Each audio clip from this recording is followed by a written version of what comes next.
In Fairfield, Connecticut, the first of 4 games this weekend as Michael Sowers leads the Philadelphia Waterdogs, looking for a much-needed win. Going to be tough against the Denver Outlaws, who add Eric Law to the attack. Law back with the pro team that drafted him to begin his career. How about these throwback uniforms? Champion crushed it on Throwback weekend. Those look sharp to get the weekend started. Hi, everybody. Alongside Ryan Boyle, Carcaterra, I'm Jay Alter. Thank you so much for joining us. All 8 teams with fresh jerseys for Throwback weekend. And the Hall of Fame head coach Bill Tierney previewed our face-off matchup tonight. 2 rookies. Alex Stathak is from Denver, Luke Weirman from Maryland. We are underway in Fairfield. Philadelphia Waterdogs in purple, the Denver Outlaws in white and orange. And our first flag, 10 seconds into the opening quarter. Outlaw foul number 34, 30-second technical hold. Matty Palem is going throwback as well. Even the referees going old school. Here's the penalty. That is an obvious hold there. Then Philadelphia goes extra man as Courier hits the turf. Ryan, this is a unit at 35%. I think there's some more meat on the bone. Yeah, and fortunately for them, they're going up against Denver, which is last in the league in penalty kill at just 38. This is where you got to be really mindful of Connor Kelly, his ability to stretch the field, and now adding Hannah, another sharpshooter, to the perimeter. Tarafenko in the box for Denver. Can Waterdogs capitalize on this power play? Passing around the perimeter. Here's Hannah, goes low. Nice save made by McElroy. Denver will start the clear. Good power play kill from the Outlaws, tested early defensively.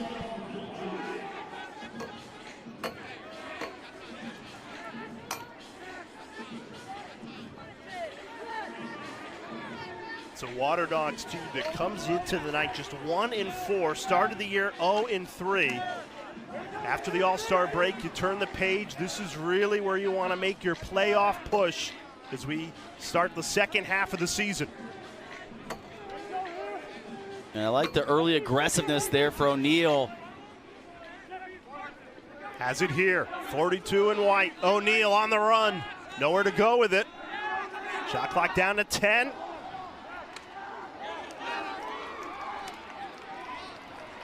I don't know what the Outlaws are doing in the sub game. They ran Sam Hanley on with like 14 seconds left to go. You've got to be more efficient in that part of the game. Waterdogs trying to get something in transition. They have the backup behind the cage. I think it's critical for Owen McElroy to really get into a groove for this defense. I like their close defense with JT Giles Harris and Bernhardt and Manley. I think McElroy right now, he's under 50%. It's critical for him to feel good in the early stages of this one. Here's Connor Kelly, the Connecticut kid. Scored the game winner 2 years ago on this very field. Dives in, opens the scoring here. Connor Kelly, the hometown hero, draws first blood. So Connor Kelly, the scout on him, this is his sweet spot. He loves going underneath here, and you got to be mindful of the rollback. So a lot of times you hear goalies saying, rollback, rollback, no rollback. And he does a little hesitation move.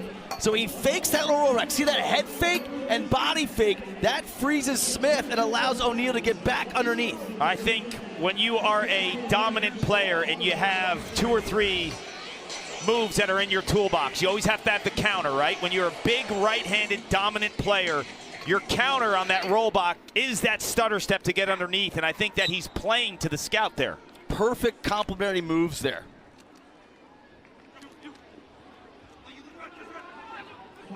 Weirman stays with it, wins it for Outlaws. Pizzino goes right to goal, snuffed well by Dylan Ward. And now the Waterdogs could look for something in transition. This is a matchup with Sowers and JT Giles Harris, teammates at Duke University in 2021. Went against each other every day in practice that year. Had a step on his former teammate there. And this is the other thing about Hannah getting back in the lineup. He's going to draw the pull. So now all the other midfielders, there's a trickle-down effect in terms of that matchup.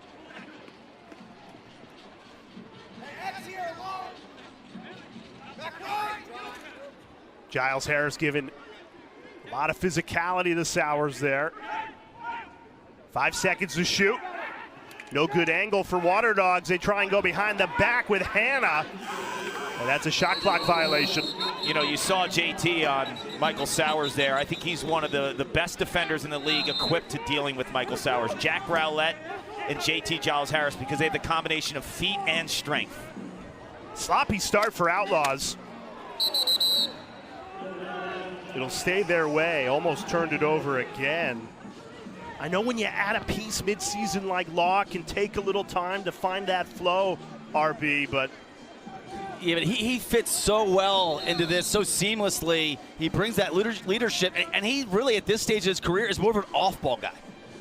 And they need more guys movement without the ball. They've got plenty of ball carriers.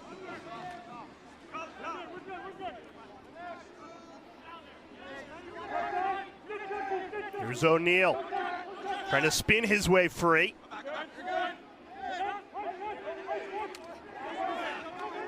Has a step from 2.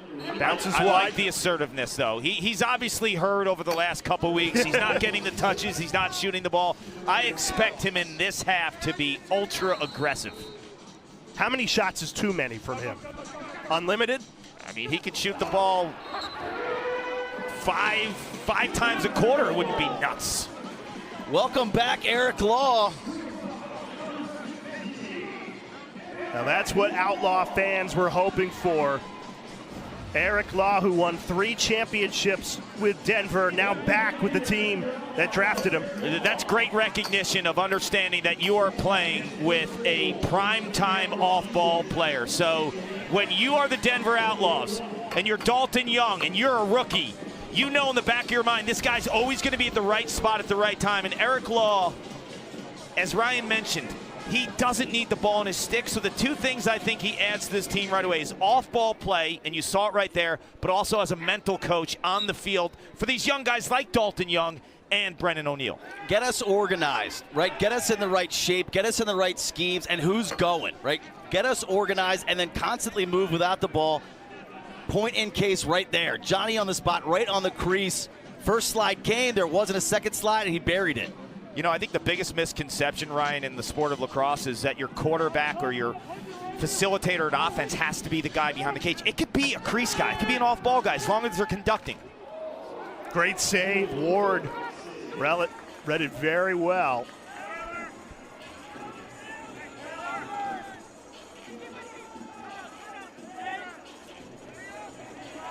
I'd expect Witcher to maybe get involved here. They trapped Hanley, now they're going to switch it back. And they take advantage. Sowers to McCardle for the 9th time this season. Total breakdown defensively by the Outlaws. Sowers got the switch he wanted. They fight to reestablish Giles Harris, and then they leave McCardle all alone right on the doorstep. No.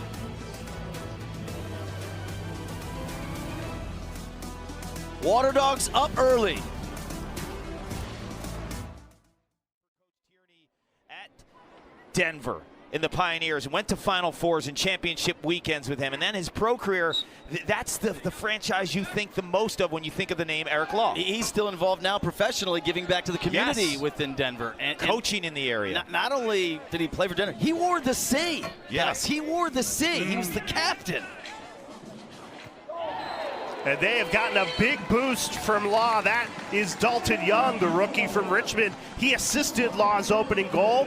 He's come out very strong in this opening quarter. You know, he was an attackman at Richmond and played a lot on goal line extended. You see him behind the cage at times. Now he's playing midfield, and he comes out of the box right away. You know, it's interesting. Ryan said Sam Hanley came out of the box so late. Dalton Young did the opposite on that possession. You saw that he was like basically a freight train going downhill and able to create his own offense because he had that jump. I'm also wondering, and maybe Dana can provide some intel, this setting sun is definitely going right in the eyes of Dylan Ward. I wouldn't be surprised. If I'm Denver, I'm kind of shooting a 2-ball, kind of using the sun as a distraction. And RB, this is a team that is not shy to let it fly. They lead the PLL in shots per game with 46, so you know they've got the green light. Yeah, RB, to your point, I actually spoke to Dylan Ward in week 3 in Philadelphia, and he has a visor on the top of his hat, on his helmet, that actually helps block some of the sun out. But really, it's bad in the sub box when you're transitioning in and out. So those quick, small little passes off the sub box are really difficult to see. 3 seconds to shoot. Outlaws have to hurry here. No good angle there. You know, Jay, you mentioned the Outlaws lead the league in shots per game with 46. I think if you were to poll like PLL fans, a lot of people would not think that the Outlaws generate the most shots. The problem is they're not hitting the cage this year. They're at 23% as a team. They're shooting 10% from 2-ball. So they got to figure this out. They got to hit the back of the cage. They're getting their opportunities. And then defensively, they've struggled. Owen McElroy, only 47% save percentage. He's made a couple of stops early. Hannah on the run. Bouncer, McElroy just got to it. The ricochet falls to McElroy, who's going to try and dig out of it. No, Waterdogs win it back. Scurry's back in cage, and Philadelphia can reset now. This is Connor Kelly.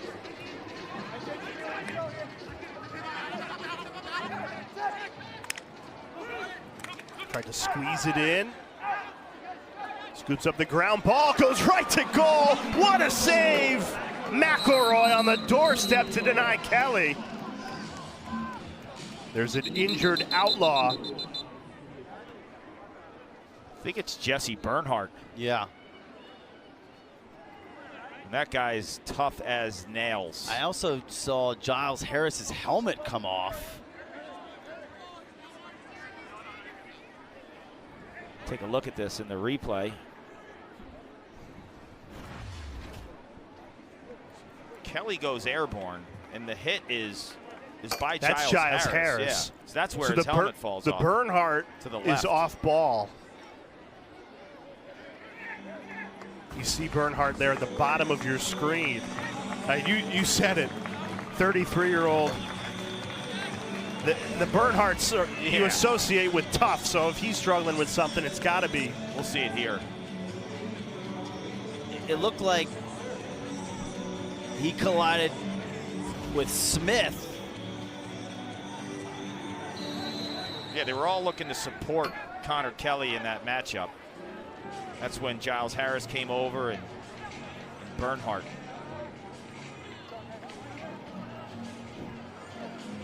Here's Brennan O'Neill. You know what I'm noticing with Randall, 44 in purple? He is approaching O'Neill the second he catches the ball. There's no running start on him. Yeah, he's pressing way out, trying to even deny that exchange.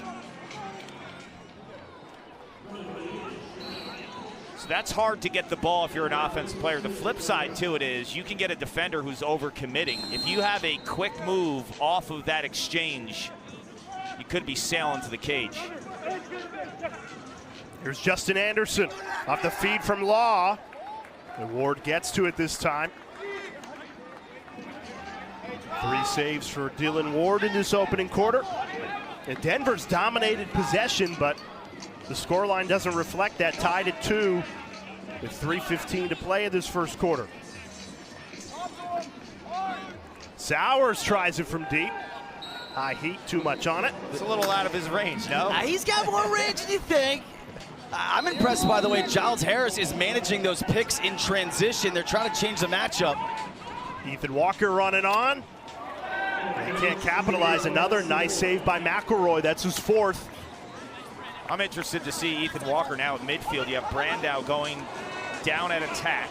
Gives you more of like an inside presence where Walker can play the outside lefty wing. McCardle tried the jump shot to no avail. And Brandow really gives them a 3rd quarterback and a 3rd initiator as well. From It does, but I think Brandow's actually one of the most chameleon-like players. Early in his career at Yale, he played inside and off the ball when he was playing with Jackson Morrill. Like, he's a dominant inside player. He's just been ball dominant his last couple years. Beautiful passing, everything but the finish there. The setup was perfect. You got to at least put that on net. Gorgeous ball movement by Philly. Here's Sowers, the fastest feet. Shot clock expires. Phillies missed their last 6 shots, another empty possession.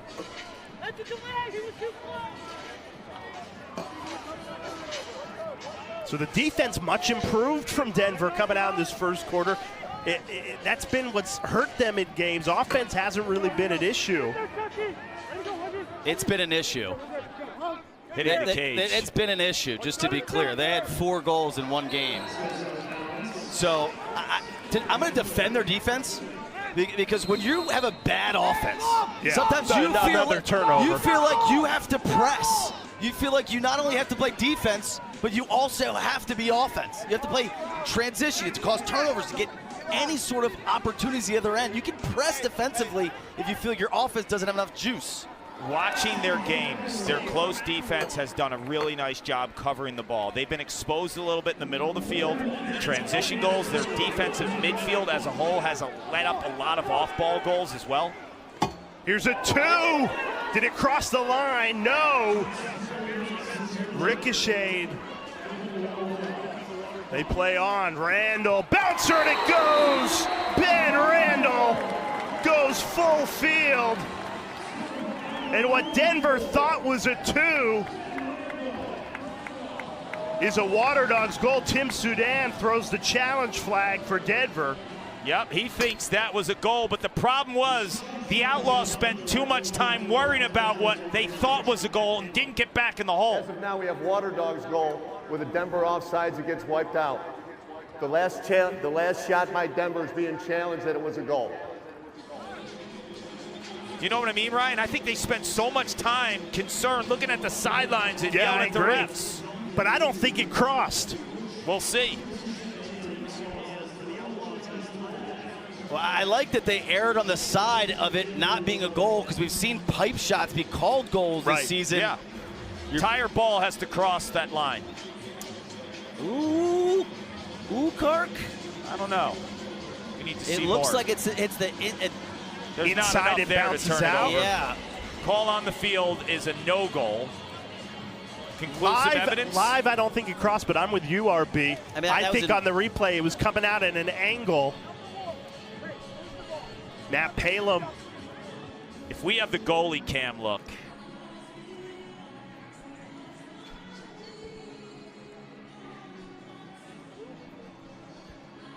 And I understand it's hard as a player. Like, if you think you scored, something happened, yeah, you think you scored, you spend time worrying about it.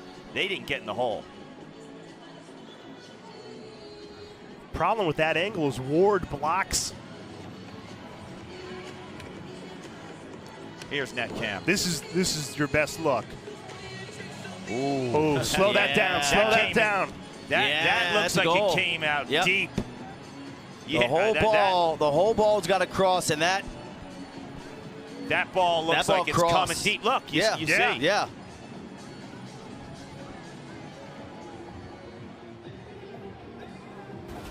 Must have hit the bottom pipe that's going towards the back, right? Towards that V area. Right. Well, I got to see that thing one more time. This is a big swing. Yeah, because it's also, you're looking at 2 lines. The 2 line and then the goal line. Is it a 2? Did it cross the line? And then the Dogs' goal will get wiped out. Right. So we're talking about a 3-goal swing. Thank you. I was going to ask the Prince guy. What's the swing on that? I'm used to saying 2-goal swing. 3-goal swing. Three-score swing. 3-score swing. That's massive. Huge. Oh, I think that's a 2. He looks good. He looks That's a 2.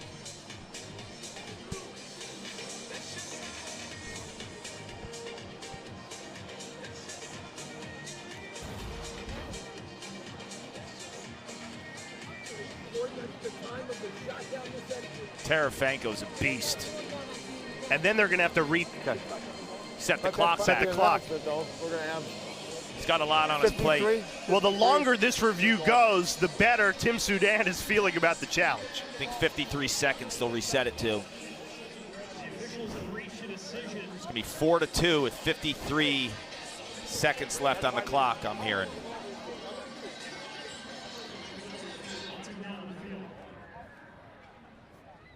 After review, 2-point goal for Denver. It's going to be 52 seconds left. We're going to go to 53 seconds in the quarter and face off. Wow. Tim Soudan's the leading scorer so far here in the first quarter. This is what the Outlaws need too. Like, you're not seeing a ton of transition from them. And to get your defensive midfielder, your leader, Ryan Terefenko, involved, spraying from deep, that's good for this offense then to start hitting in different cylinders.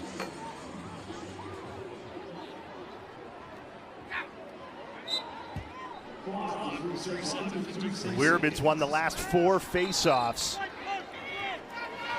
Not going to get this one, though. He's going to be a problem in this league. Watching his emergence in the early stages of his rookie year, he kind of checks every box as a pro face-off guy. He's athletic, he's quick, he's great with the ball, he can shoot.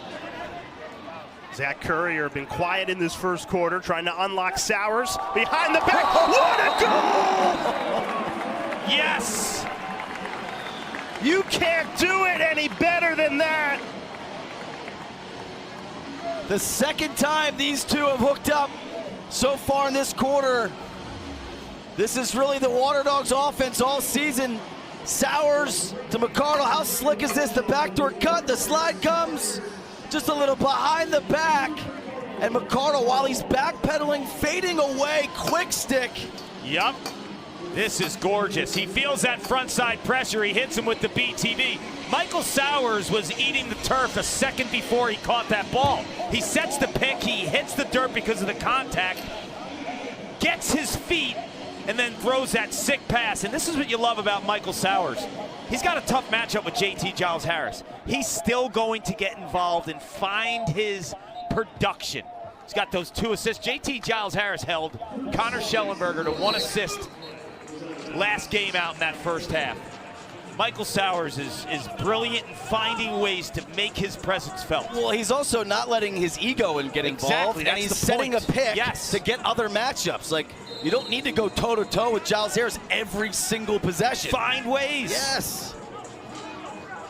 McCardle now 15 goals on the season. 10 of those have come from feeds from Sowers. There's Jack Hanna on the move. Under 10 seconds left to the opening quarter.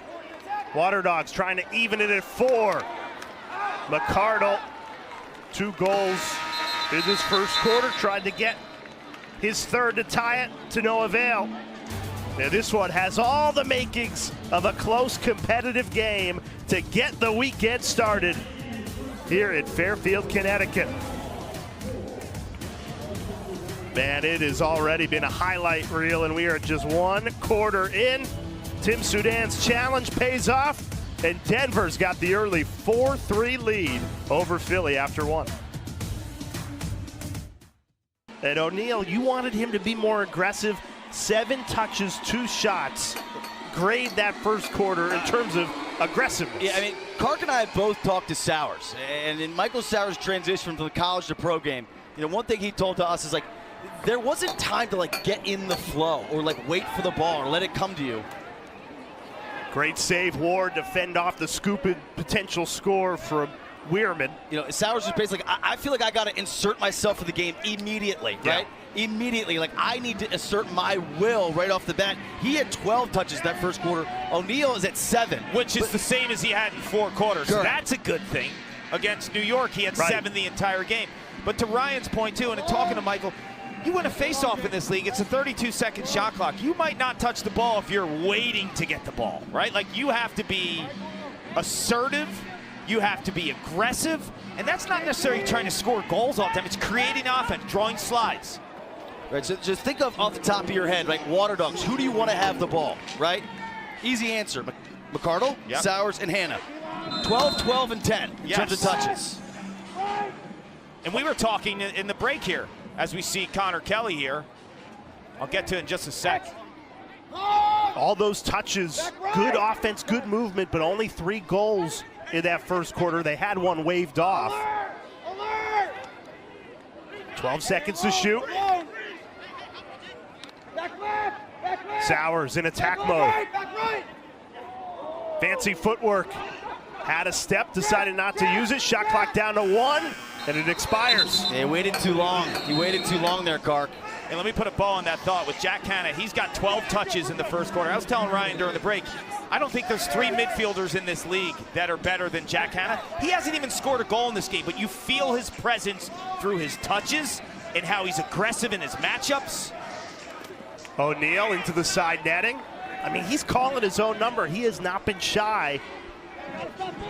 He's competitive. He hears. Right. He hears everyone talking about it. It's all over social media. It's on the broadcast. They want to see this guy get after it.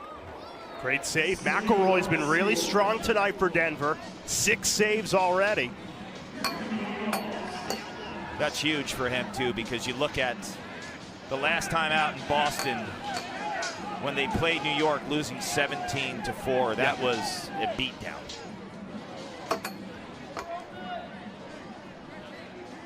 We can be prisoners of the moment, though, Paul. Maybe too much attention placed on that beatdown, because this is a really talented Outlaws team that, you win tonight, you're 3-2, right in the mix for the playoffs as a flag is thrown. Dalton Young, he's been really active, a goal, an assist, and draws the penalty there. Waterdogs foul number 33, 30-second technical push. Make no mistake, but Outlaws are in a good spot. Yeah. If you zoom out, as we take another look at this push, clearly in the back on which you zoom out, Outlaws at 2-2. They're in a good spot. They're in a good spot. You just got Eric Law. Yep. You're going to incorporate him. You got some things to clean up, but clean overall, up is the operative word, too, because last year they were dead last in almost every offensive category. This year, they're leading the league in shots. They have the best power play in the league. There are pieces to this team this year. Last year, I'm going to be honest with you, they didn't have anything. They won their first game and lost 9 straight. Oh, you mentioned the power play, best in the league. Here it is for the first time tonight, 15 seconds left on it. Graham Bundy been quiet.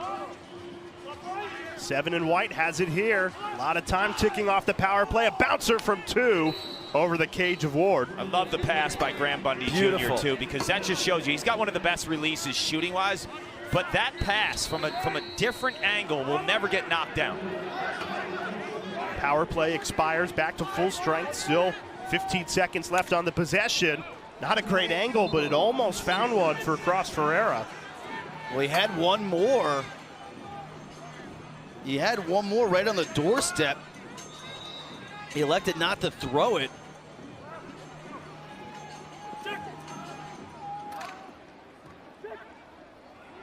Deflection.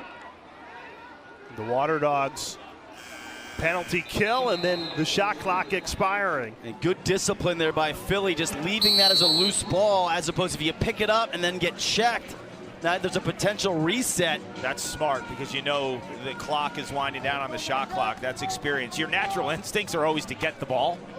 Yeah, most teams have some sort of call that they yell out either from the sideline or from your teammates, so that you know to just leave that dead on the ground. It's great to see 59 in purple back.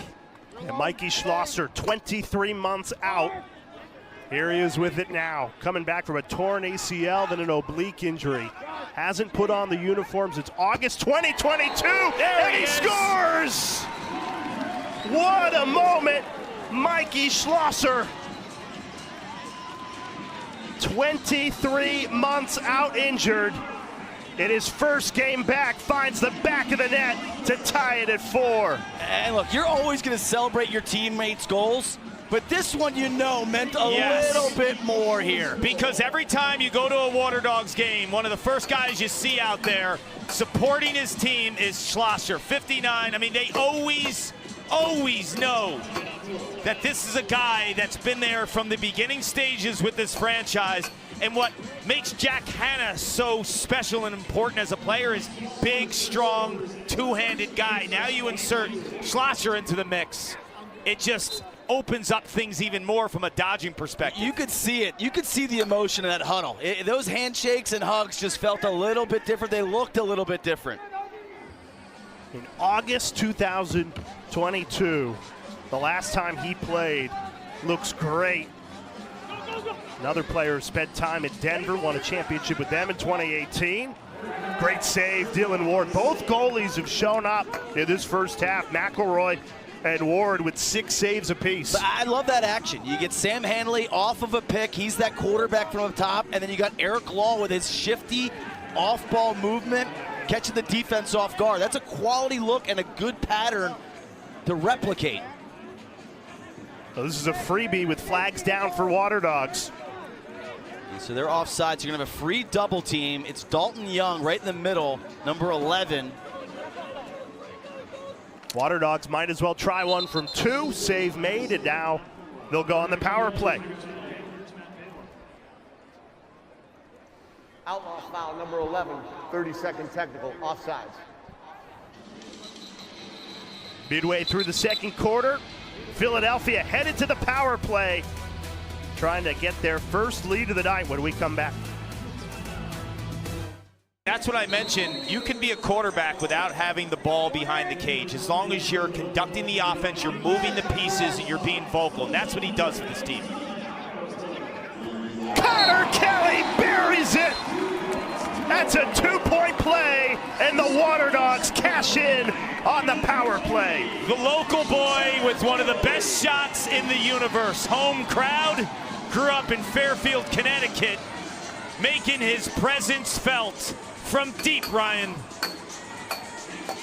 Yeah, what we've got here is a 4-man rotation. So Connor Kelly's in the middle of the screen. So you got 4 guys. That second guy's off your screen. These 4, they're going to work in tandem. So they're going to go to 4-man rotation. Watch Connor Kelly. He's going to be the one that rotates out. So as they spin the ball, these 4 players will all rotate a spot. And on that carry, that's where Kelly gets his hands free, sets, and fires. And defensively, you communicate and you talk about the exchanges and who's moving where.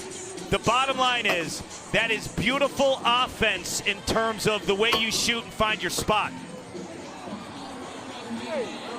Hey!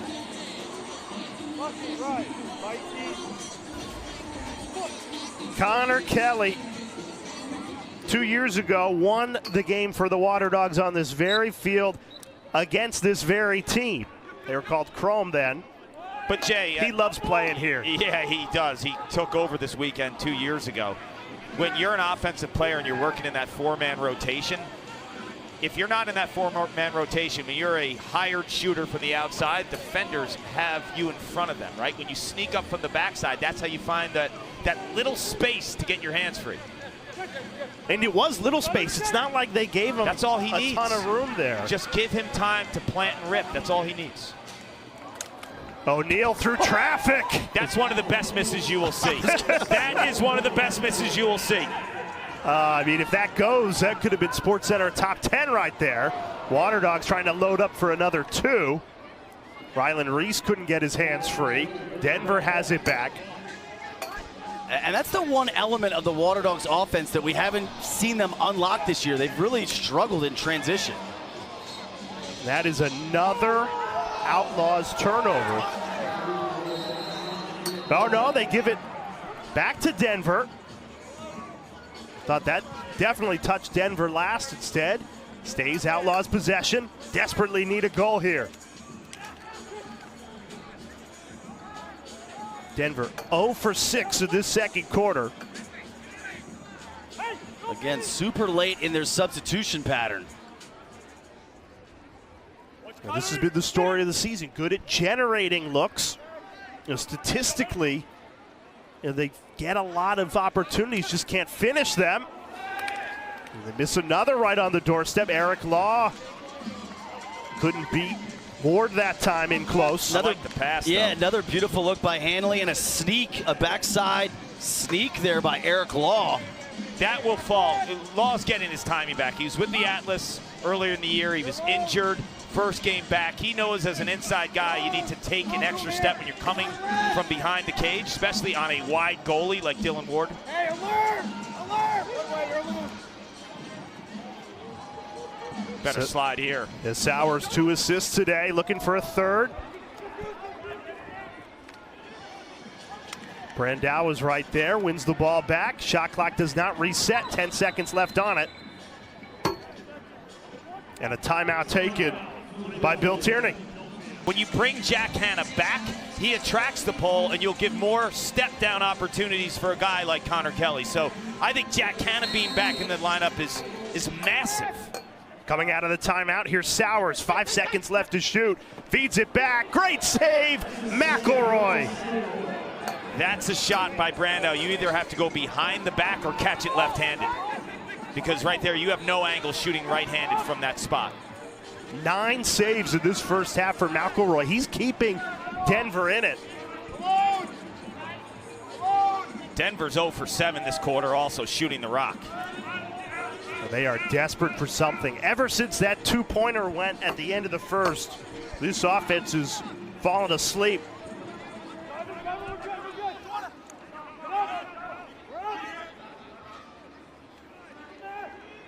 Just completely out of rhythm. That one rings off the pipe. Resets the shot clock. And Hanley doesn't really have the points to show for it, but I've liked the looks that he's generated for himself and for his teammates in this first half. He has, and you know, early in the season, he made his presence felt. In the first 2 games of the year, he had 16 shots. In the next 2 games, he only had 8.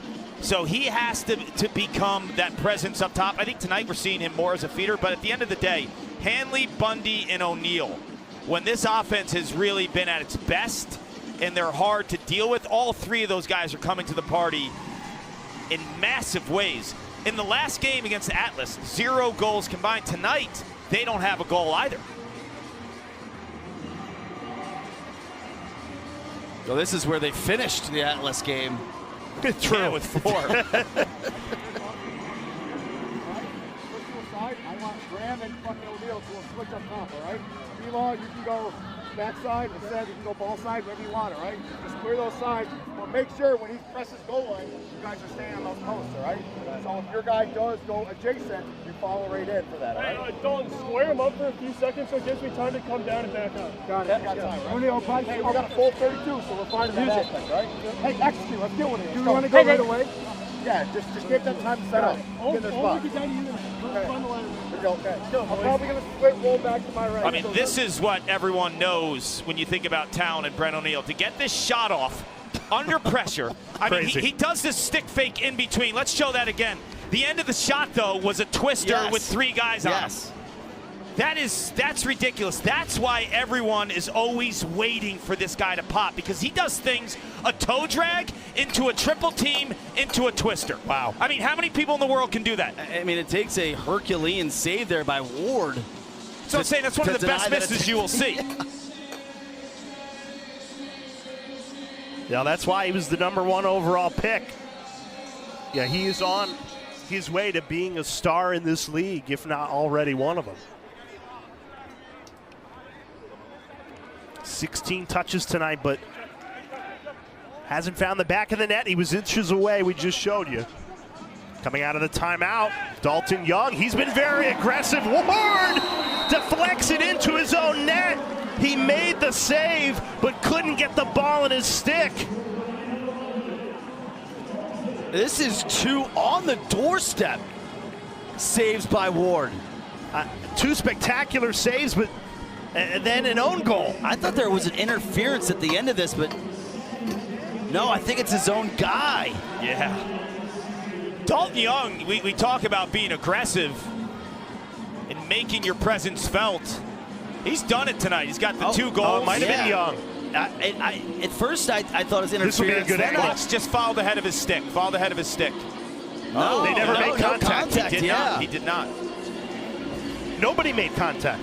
But as a rookie, undrafted, Dalton Young, 2 goals. We saw him dodging from the midfield on an early substitution, this time from the wing. That's his natural habitat as an attackman in college playing for Dan Shamati at Richmond.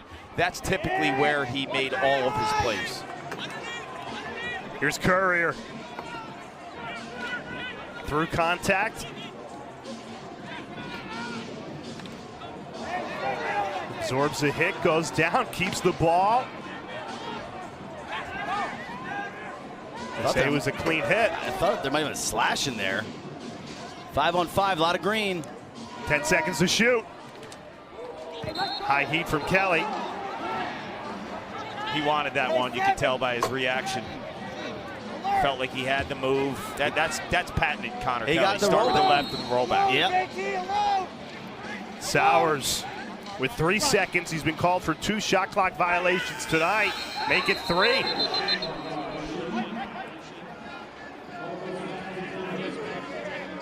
So Denver's defense continues to stand tall. They have forced 7 turnovers. McElroy's made 9 saves. So Denver's defense has done their job.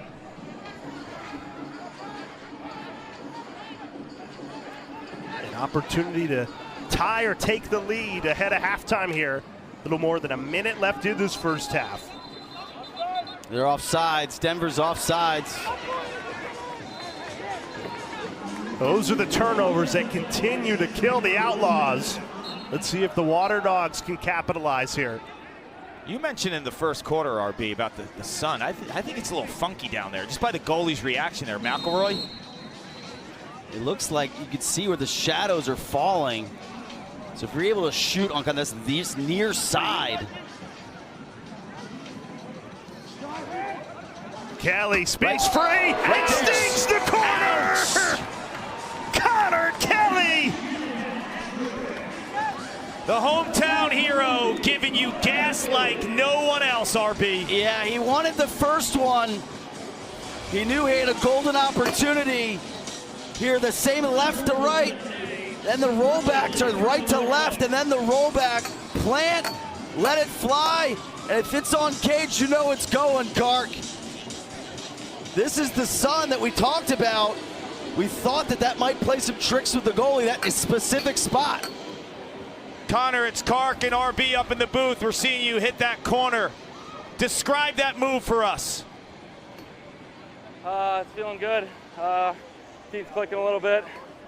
Been doing a lot on this field, so a lot of practice paying off. A lot on this field. You're from this area. For people who don't know about lacrosse in Fairfield County, what's the best way to give it to them?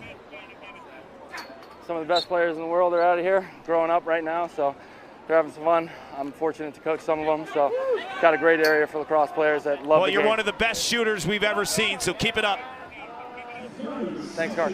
Connor Kelly, great access under the helmet, powered by Cash App, powering the athletes under the helmet. Something about playing in front of your hometown fans, Yes. friends, family here. He played high school on this field for a couple of years before he moved on to Avon Old Farms. Played for John Tillman at Maryland. He's always made his presence felt. He coached in the World Series of Lacrosse for a Fairfield County team, two-way, and they won the championship. Clock expires. Waterdogs go into halftime with a 2-goal lead. Connor Kelly, 4 points on 3 goals. One of those a 2. He caught up with Dana Boyle. He was clear about what's going wrong with this team in terms of their offense, RB. I think McElroy really kept him in this game. Yeah. Like, without him, they're in trouble. McElroy, and then they had the 2-ball. Outside of those 2 components, they're struggling. And Weirman's won 9 of 13 faceoffs. O'Neal in attack mode. Bounces it past Ward. That's exactly the start Denver was desperate for. He's at his best when he's dodging from like 10 o'clock. He does so well on that high wing because he has options. If you play him and giving him the inside, he has the strength to keep his angle, Ryan, and continue north-south without losing that east-west inability to hit the back of the net. I think he should dodge more from this spot because then if they play him underneath, he's got that sweeping outside rip. and I love he goes early offense there. early in the possession off that face-off win, right, that's when you can be ultra aggressive. You don't want to waste a lot of time moving the ball around. Case in point about the shot selection, you saw a shot chart. That's where he likes to operate. But that high left wing, when he goes underneath, he gives himself a lot of options. And when you go early, you take out Philly's ability to support the matchup, right? When it's deeper into a shot clock, everyone knows he's going to the goal. They have the slide help right in front of him. If you catch a ball right off of early offense, that's the time. You have to wonder what Eric Law said to him. As soon as Brendan O'Neill scored, Eric Law goes right up to him as that veteran leader on the team. It was so cool before the game. He said, it's my job to make him feel comfortable out here on the offensive end. He's looking like it. Nice save by Ward. Opportunity to tie it at 7 there. They got numbers here. Randall already scored once today. Passes off. Courier, always a threat. 77 in purple. Rylan Reese did a good job trapping the offensive midfielder. Now they got a 6-on-5. Hanna couldn't control it, and it's one away. Nick Krill swarming in there to steal it. Outlaws decide not to push it, transition with Manley. That's a flag, power play coming for Denver. That could be a hold, it could be a slash. I can't see it, man. 3, hold. Waterdogs foul number 3, 30-second technical, hold. First look, he's lucky that's not a 1 minute, right? I was right thinking the head. same thing, yeah. You can see. That's not your run-of-the-mill hold. That's like a double hold. Yeah. the free hand and then the hook and drag around the neck. Yeah, you could have got 2 holds on that. Or a minute slash, because it was the shaft that hit him in the head, too. Denver league best power play, 55%, but they're 0 for 1 tonight.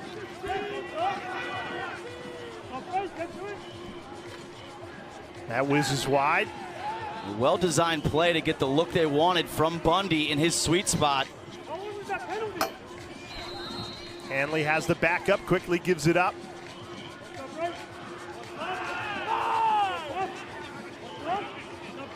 Back to Bundy, fires from 2, this time connects, and fires Denver in front, 8-7. This kid has got a flamethrower. Oh yeah. 102 miles per hour, feet set. He's right there at the top of the list in terms of most feared shooters. You can see the respect. Gobrecht is flying out at him, and he actually uses Gobrecht as a screen. His follow-through actually makes contact with Gobrecht. That is an incredible placed shot and hard to track if you're Ward. It's one of the sweetest strokes you'll see. Kind of reminds me of Ryan Brown when he would shoot from the outside, because it's catch, and in one motion it's swoop into shot. It's a beautiful, beautiful stroke. And Graham Bundy is a volume shooter. When he gets going, he gets confidence. I saw him in a quarterfinal game against Notre Dame. 5 goals in a quarter. You saw him a couple weeks ago with the huge performance that he had down in Charlotte. He's a volume shooter, and he feeds off of early success. When he gets that stroke going, watch out. Not to mention, Kark, he scored his first pro goal around the world. Who does that? 3-0 run for Denver. They're in front, 8-7. Waterdogs trying to answer. Great save, McElroy. One back, still alive. Tried the quick stick finish, couldn't. Brando has to catch that. Like, why are you quick sticking that? Catch that, locate the cage, and finish. He hasn't settled into this game yet. He seems just like a little jittery. You know, they made the switch because Ethan Walker hasn't been ultra productive. But Brando, just like to your point, he doesn't seem comfortable right now. But he's 0 for 5, and 2 of those were empty nets, where the goalie was caught out. Misses the cage entirely. Nice play, Ward. Eyes in the back of his head to snare that. So Philadelphia falls down here in the second half after they looked pretty comfortable in that second quarter, yet to get going offensively in the third. You know, we haven't seen Kieran McCardle really dodging much in this game. We saw the goals, but from a quick pass from Sowers, McCardle's a guy that likes to challenge matchups sometimes. Haven't seen it. Denver with all the momentum right now. The defense forces another turnover. Bundy, who just connected from 2, settles it with Sam Handley.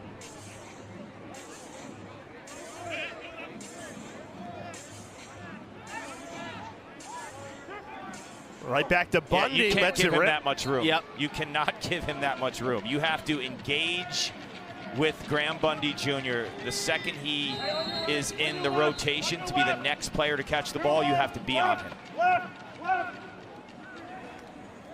So Wada, his first shot of the game, no good. Eric Law has the backup. 15 seconds still to work with here.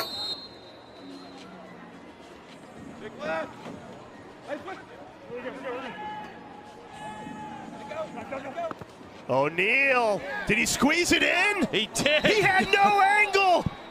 It's good. What a goal. Brandon O'Neal.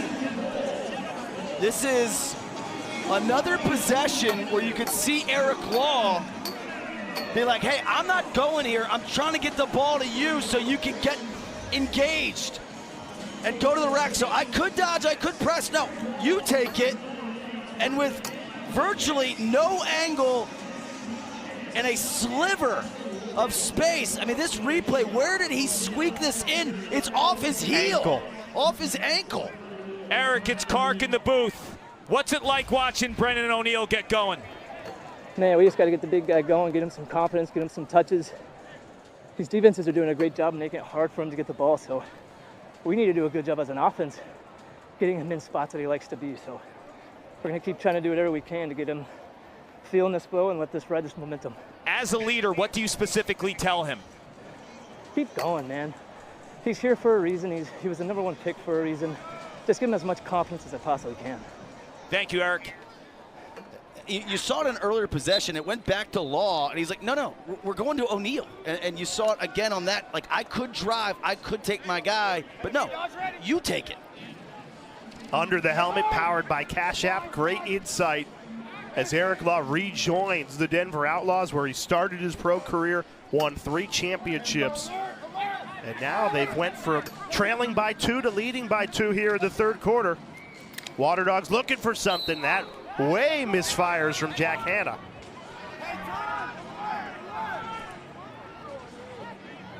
Eight seconds to work with. Sowers. 2 seconds and another shot clock violation. That's 4 against Sowers in this game. And you know what? To me, it's a common theme. They're getting the ball to Sowers too late in possessions. He shouldn't be the one that's turning the ball over and throwing it to the end line. Yeah, he's dancing a little bit too long on a few of those. But you got to know the clock. And where's your teammate doing the countdown or the bench for you if you can't see the clock yourself?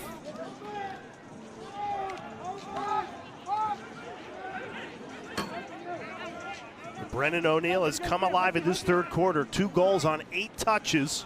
This is Justin Anderson. That one misses from Law. Good goose.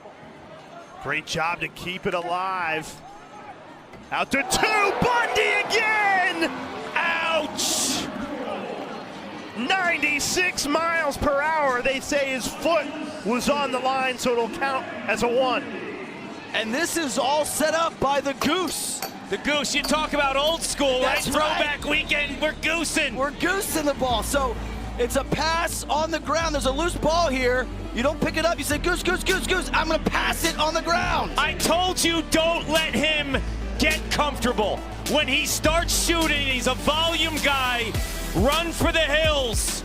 He's a rookie with an absolute howitzer.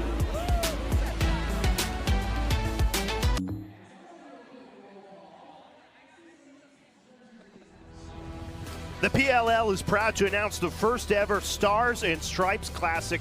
You do not want to miss this terrific event. September 2nd, 1 Eastern Time on ESPN Plus as the Green Berets take on the Navy SEALs in the beautiful game of lacrosse, all part of quarterfinal weekend in the PLL. At the midway point here in the PLL season, Graham Bundy's already connected from 2 today. This very close. Is there any green? Is that a shadow? It was ruled a 1 on the field, and I don't think there's a definitive look to overturn it. They're not challenging it. This guy during the break saying he has to have the discipline with his feet. I'm like, how are you thinking about that at that moment? You don't make it even a question. Don't make it a matter of being that close. Make it clear. Now, the rookie from Georgetown has shown that he's got a flamethrower. 102-mile-an-hour shot, that one from 96. Kelly, he's got a cannon too. It's not like he was covered up there. He could have started that crow hop another yard deeper, and then it wouldn't have been a question. You're growing on me with this. You don't want to get me started on where guys are starting their 2-point shots. They need to be deeper. That's fine. On your right. Sowers curls around. Bouncer no good. He's upset with himself. Yeah. He wanted to can that one because that's the look. We talk about him not overplaying his one-on-ones. Did they beat the buzzer? The shovel found Brandow. And they count the goal. I thought that was close with the shot clock. But I love the aggressiveness by Connor Kelly. Instead of just rolling this on the corner, we've got enough time to aggressively attack the cage. The backhanded pass is a thing of beauty. Brandow, catch. No, it has to leave your stick before 0.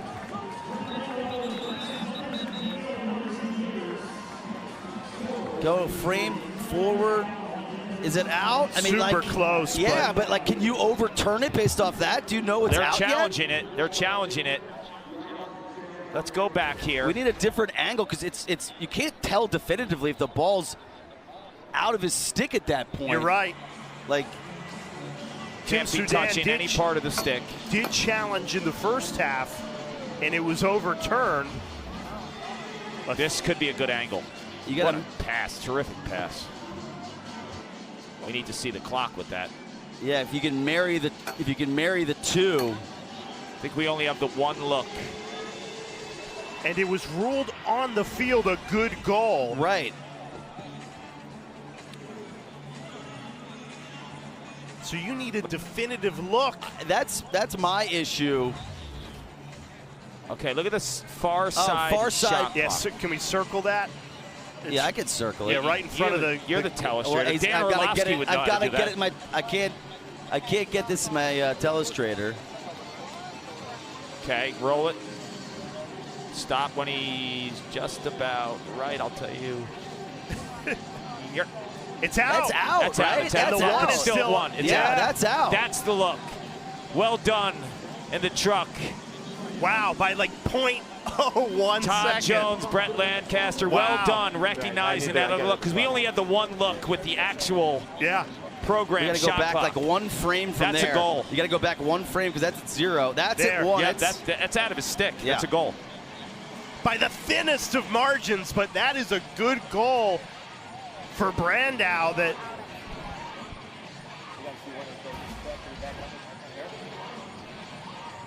Yeah, I think we got to go with what we call. We go with it. Yep.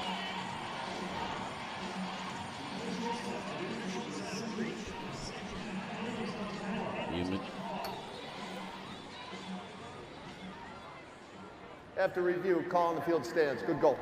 Yeah, it got called a goal. It didn't look like it was going to overturn it. And then that last angle, I think it was too hard to tell. But that last angle with the shot clock in the far corner.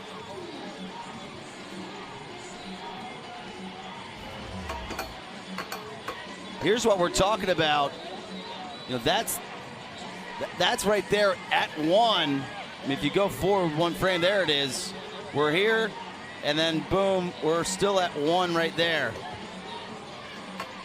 Done. We've had a couple close ones.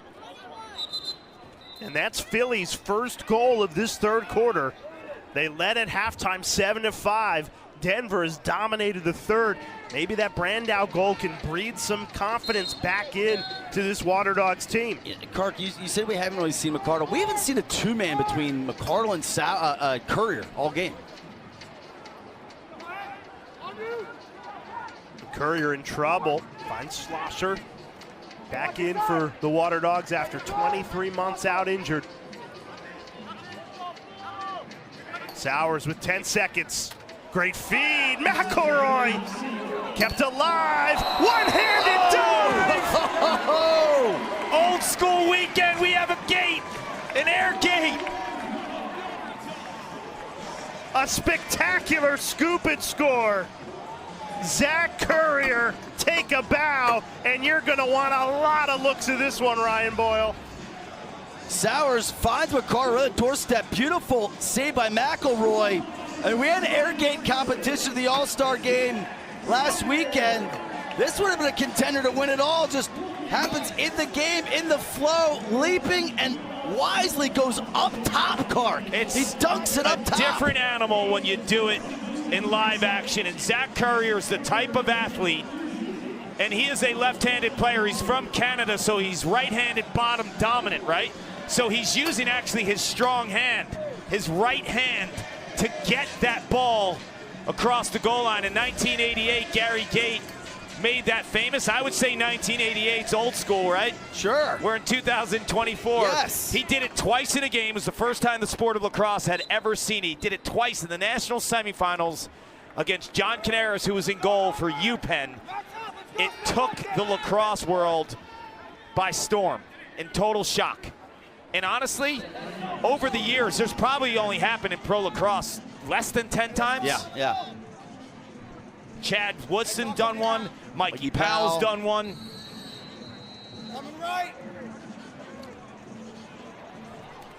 Sowers ties it at 10. He made sure of it that time. Because he took that extra step. If you watch Sowers earlier in this quarter, when he makes his move, he shoots it prematurely. This time he takes that extra step and recognizes the goal. And it's just a simple two-man game. You're going to get a screen here, and Sowers is going to come off of that. The issue is you can see all this green space, and there's no help from any of these Outlaws defenders. They're just not really accounting for Giles Harris to get beat cleanly here. So here's the pick. They try to fight through it, and there's just no help. I mean, I didn't even, that one Outlaws defender was offside of the screen. He could have helped in. Any of those guys could have slid. You can see there on the shot chart all of Sowers' damage mostly occurring from in tight. He does have some range out there, Clark. He does, but he doesn't convert at that level. And when you watch that shot clock or you look at it, it tells me one thing. This guy is not afraid to get to pay dirt.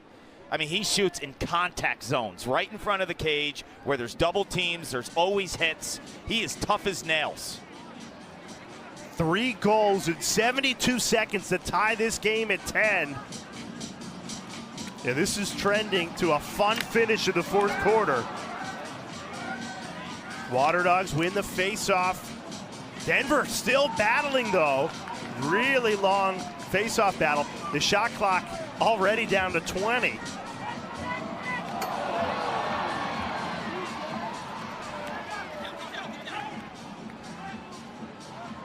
Courier fakes the pass, goes to goal through contact, no call.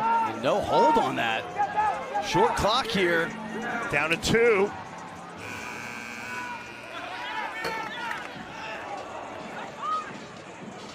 Brandow trying to keep it alive. Manley powers through it for Outlaws.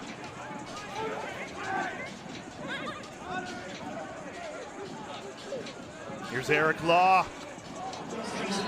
Teed up Anderson, who fired it high. And that's an area I think the Outlaws need to clean up, is their transition, their slow breaks. When Brennan O'Neill gets shut off, Eric Law presents a target, becomes an outlet, and then he can quarterback things from there. That was a quality look. Bundy's been the catalyst, has it here.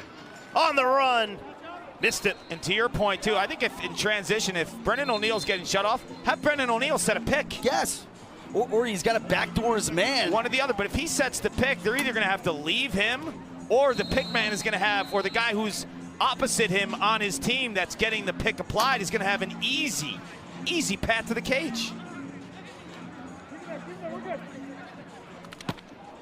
Into the side netting.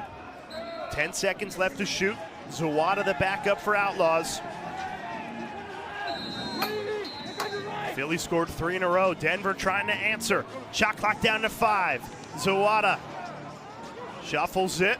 Bouncer, and it goes with 1 second left on the clock. Dalton Young fires home another. Young, 3 goals, 1 assist. What a performance for the rookie from Richmond. If you look at the 3 goals, they're so different in terms of where he scores from. He scores from the low left side of goal line extended. This time it's the opposite with his right hand. Scored as a midfielder dodging. I mean, this is a offensive player that can go anywhere on the offensive set. And if you're Outlaws, you're still figuring things out in terms of offensively, the different pieces of the puzzle. But Dalton Young is really making a claim in terms of being an every week kind of guy. Stamp it. I mean, you look at his path, too. So he played for Dan Schmatti in Richmond. Richmond plays a big boy schedule, and he was the #1 player on that team who got the top defensive player every single matchup. They play Virginia in the regular season. They play Duke. They play Maryland. He's used to playing against top-level talent. Trying to get the immediate answer, kept out. McElroy has made some fantastic saves in tight. He has. 12 saves total. To put a bow on the whole Dalton Young thing, when you're the #1 guy on everyone's scouting report, now you're getting a short stick. Exactly. Came into the night only 1 goal on the season, 3 goals tonight and an assist. O'Neal kicks it back out. Bullseye! And this one will count for 2. Discipline, Kark. Discipline. He heard you. 101 from Bundy. No one's stopping it, whether he's touching the line or a foot or a yard behind the line. No one's catching up with 101. No, the release is rapid fire. It's insane. And he's a volume shooter. He could score 5 goals or he could score 0. It's all confidence because once he's feeling it, that thing is buzzing around 100 miles an hour. There's no foot to even worry about in this one. And a screen. Good luck. As good of a goalie as Dylan Ward is, turn and rake and give it back to the ref. All set up by O'Neal, that initial dodge. He gets the short stick on that switch. All eyes, the defense are on him, and he throws that beautiful skip. And I love that Bundy backed up. He backed up to get himself set in 2-point range. Well, you heard you bashing him from the press box. How about Denver's rookies tonight? Bundy, O'Neal leading the way, Dalton Young as well. They've got 12 of the 13 scores and a 3-goal lead at the end of the 3rd quarter. I'm telling you, a shooter like him, when he feels confidence, he feels like he could shoot from I-95. Shoot till you get hot, and when you get hot, keep shooting, baby. We had the air gate from Courier. Sowers tied it at 10, but then look out, Bundy, automatic from long range. Outlaws up 3. Waterdogs enter this 4th quarter in trouble, though, trailing by 3 and in jeopardy of falling to 1-5 on the season. This is a team that's been to the championship game 2 years in a row. RB, they need a big 4th quarter here. Yeah, and especially in the East, right? You look at the standings in the East. Obviously, the Atlas at the top of the heap, Cannon's right behind there, and the Whipsnakes have got 2 wins so far on the season.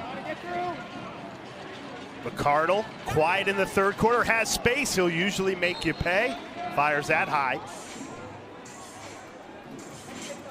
You just heard from Connor Kelly. It looks like they're going to go back to that pick play here, Ryan, where there's all that space on the left side. I wouldn't be surprised if Courier sets a pick here on JT Giles Harris, and Michael Sowers goes full gas. Right now. Hey, come left. There's the pick. Shot clock down to 9. Sowers trying to get a step. From 2, Hannah. High heat, and the Outlaws have the backup. Ryan, you have a good sense of the timing of that, and I was watching at that time. I do think Michael spent a little too much time setting it up. It took him so long to get to the switch that they wanted. He got the switch. They didn't have enough juice left on the clock post-switch. Where he probably could have got that switch in 8 seconds, it took 14. Flag down for offside, so this is a free possession for Denver.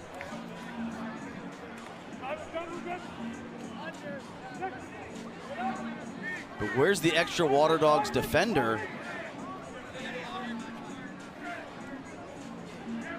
If it's offside, then you might as well have that guy back.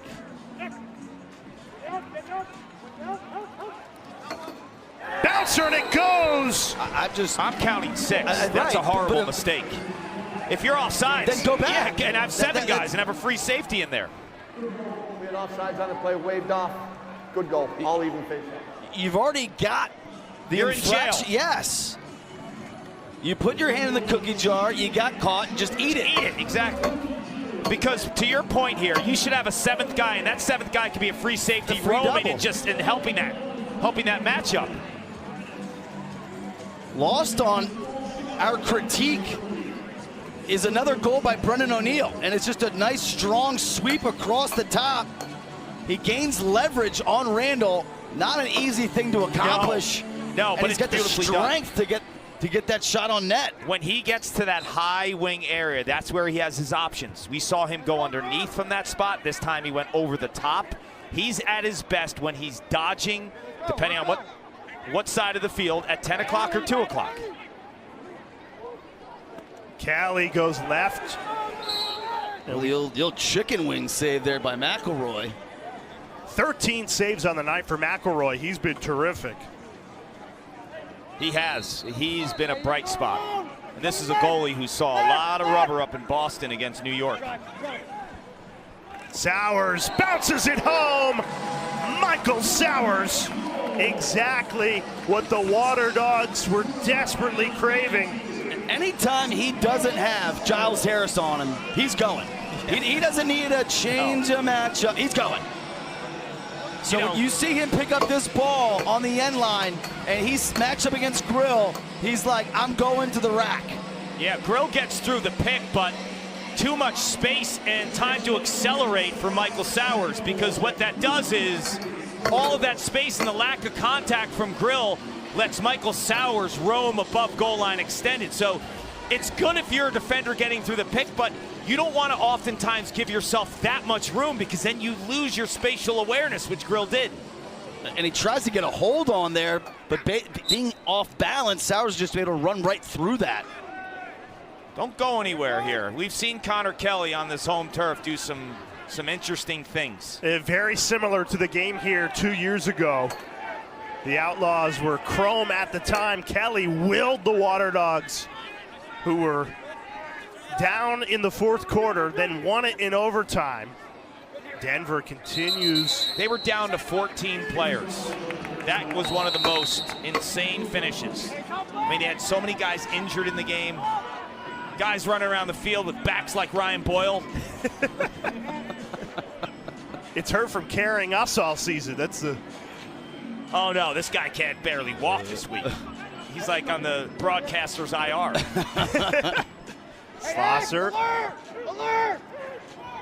In his first game back for the Waterdogs, tees up Courier. He scored an air gate earlier.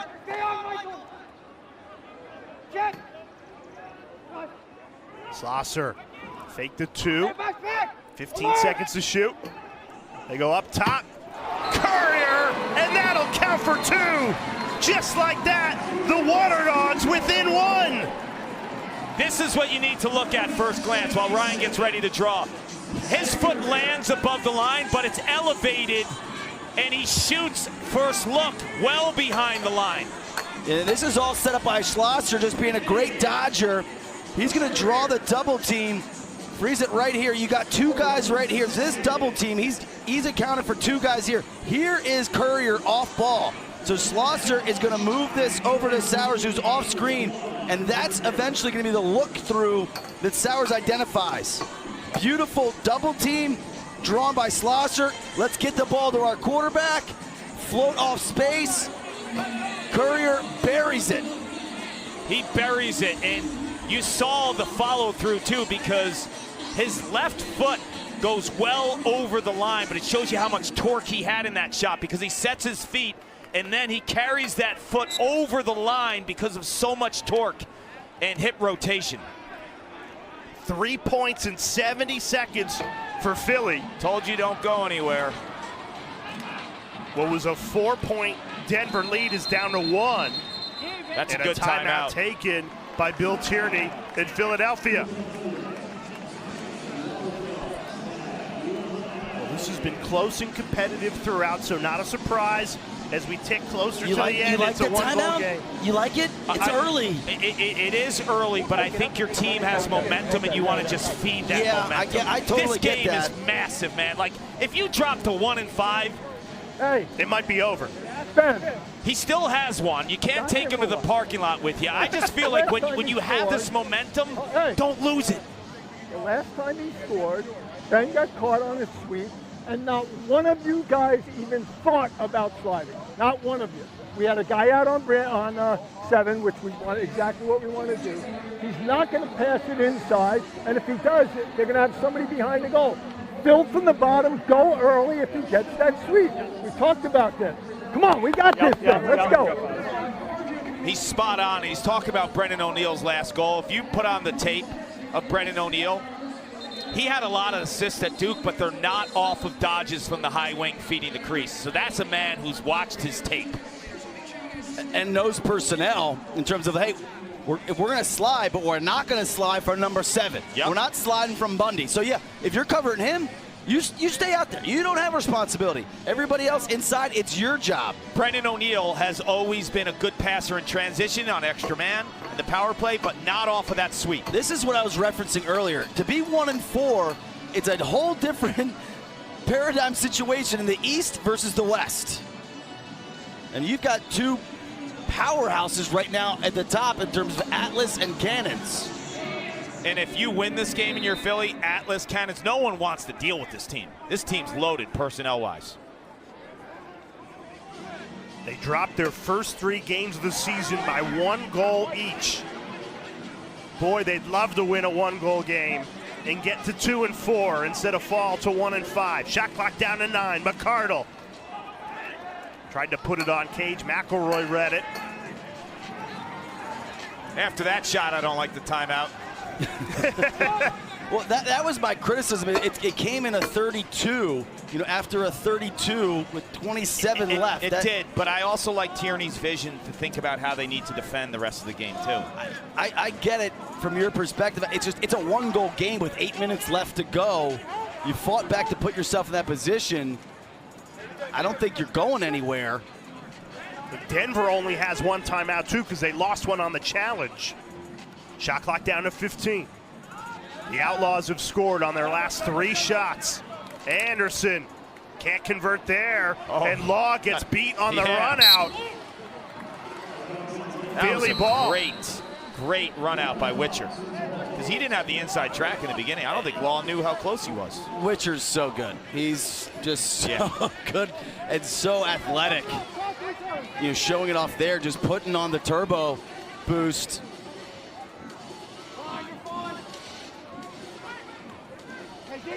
Courier has been a big part of this comeback, had the air gate, had the 2. 77 purple, has it here. And now Michael Sowers springs into the attack. An opportunity to tie this game at 14.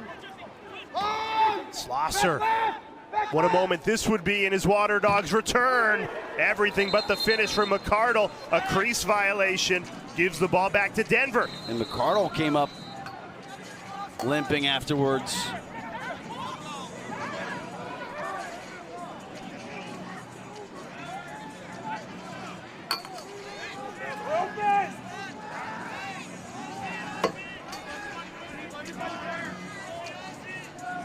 Under 6 minutes to play, Denver clinging to a 1-goal lead. Handley. Intercepted. Read beautifully by Scarpello. Do you push here if you're the Waterdogs? Give the ball to Sowers. You've got Ferrara caught, and you got a healthy shot Young. clock. I would trap Young if I was Witcher. He's going to run off.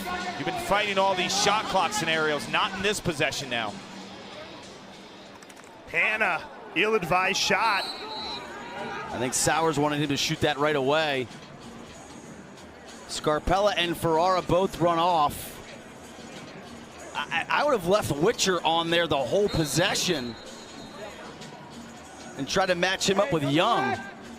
Yeah, Young does not play defense. He's an attackman in college. And he's tired. Courier in attack mode. Pitches it off. Good look there from Hannah. 6 seconds to shoot.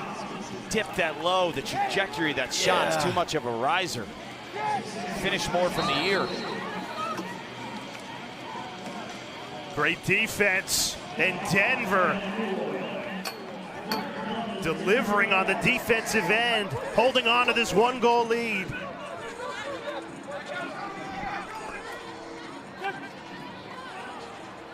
Great ball movement. Law couldn't finish it. Waterdogs ball. Tell you, we're seeing some of these rookies. Zawada passing to O'Neal. Denver's rookies are responsible for 13 of the 14 scores. Wow. I mean, for a team that was really poor last year. Great save. McElroy preserves the lead. That would have been good from 2 and put the Waterdogs up by 1. 15 saves tonight for Owen McElroy. What a performance. You know, last year, to my thought prior, 13 of the 14 scores from the Outlaws rookies. This was an offense had no identity. Now you have this youth movement here. There's something to hang your hat on. And early in the season, they kind of lacked the veteran leadership. That's why they went out and got Law. It's kind of a perfect piece to the puzzle. Perfect. Anderson taking the shot clock down to 12. He waited too long. In trouble. Witcher's got him locked up.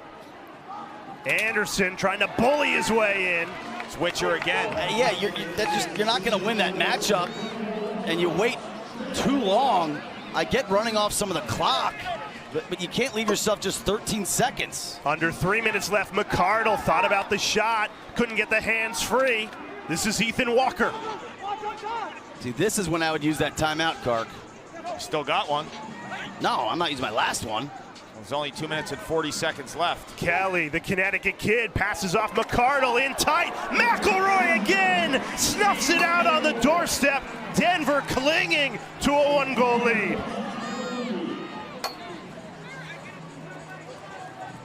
Buckle up, we've got a fun finish here in Fairfield. You can't take your foot off the gas too quickly here. You want to go in the 20s. Denver, they've been really sitting on the ball. Only 3 shots this quarter compared to Philly's 11. A little too conservative, taking a lot of time off the clock, but not getting good looks. No goals in the last 8 minutes plus. Yeah, and then it just basically you're just saying we're going to roll the ball to the end line here. Dalton Young, the rookie from Richmond, passes off! What a goal! Eric Law in his return to Denver. It's been about the rookies tonight. They've accounted for 13 goals. But there's a new sheriff in town, the KG vet, Eric Law. Back where he belongs, home in Denver, playing for his Outlaws. He's got 2, but that one was huge.